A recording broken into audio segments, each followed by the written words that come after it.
दुर्गा प्रसाईको बारेमा अलिकति कुरा गर्न मन लाग्यो। दुर्गा प्रसाईले अहिले बालेन शाह विरुद्ध आगो ओकालिरहेका छन्। वास्तवमा एजेन्ट चाहिँ को हो? बालेन शाहलाई अमेरिकी एजेन्ट भनिरहेका छन्, लुसिफर भनिरहेका छन्। तपाईँलाई थाहा छ?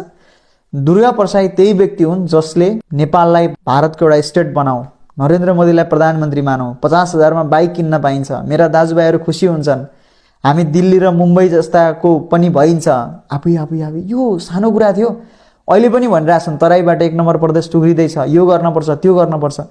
अनि यस्ता भन्ने व्यक्तिहरू एजेन्ट हुन् कि एउटा राष्ट्रवादी अडान लिएर काठमाडौँ महानगर हाँकिरहेका बालेन चाहिँ एजेन्ट हुन्?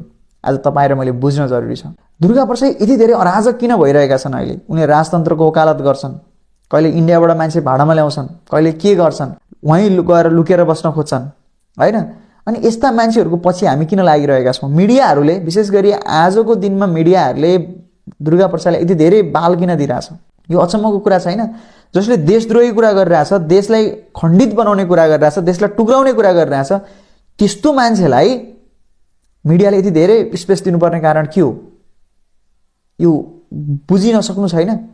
कतै हाम्रा मिडियाहरू पनि दुर्गा प्रसाईहरूसँग मिलेर राष्ट्रिय स्वाधीनता, राष्ट्रको अखण्डता यी सबै कुराहरूमा दरार ल्याउन त लागि परेका छैनन्? आज गम्भीर प्रश्न छ।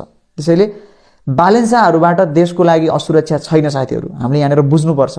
कोही मान्छे बाहिर आएन, मिडियामा बोलेन, देखिएन भन्दै गर्दा उसले कोठाभित्रबाट एकदमै देशको विरुद्ध षड्यन्त्र रचा छ भनेर हामी शङ्का नगरौँ। तर बाहिर आएर यस्ता बोल्नेहरू, यी अराजकहरू र देशको राष्ट्रियताको विरुद्ध खुलेआम कत्लेआम गर्नेहरूसँग हामी होशियार हुन जरुरी छ। विदेशी एजेन्ट अथवा विदेशबाट चलेका कोही छन् भने ती दुर्गा प्रसाईहरू हुन्। हामी विचार गरौँ।